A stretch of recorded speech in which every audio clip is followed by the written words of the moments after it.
I only normally do stuff about predictions or post-fight reviews or some historical stuff, but I thought I'd just have to give a word here about that press conference.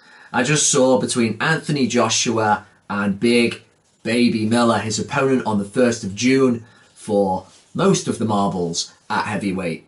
It was a bit of a bloodbath in favour of Miller.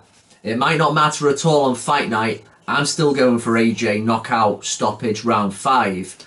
But boy oh boy, Miller kind of did everything I think Tyson Fury would do to Anthony Joshua in a press conference, and probably a little bit more as well. It started off with a push, and really for the rest of that press conference, you could see AJ really seething under the surface.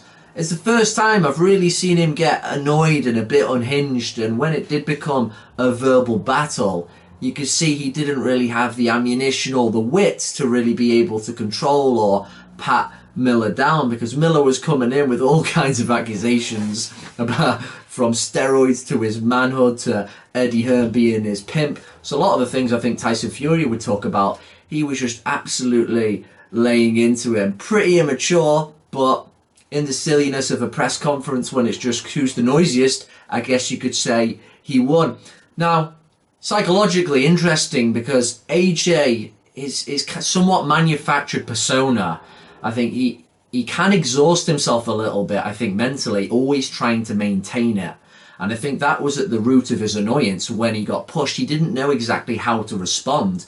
The best thing would have been to just respond in kind and push him back. You're the champ. He's just pushed you. Doesn't make you look like a bad guy if you just push someone. He's laid hands on you straight away instead of stepping back and considering and then just wanting to go to give him a word, whatever he said, I'm going to knock you out later when it matters. Should have pushed him right back, because when AJ sat down, he looked like he was seething, annoyed at himself, and you can see there's this tense aspect about him where he's not fully letting himself off the leash, and former opponents have called him out about this. Dylan White, some people calling him fake and that.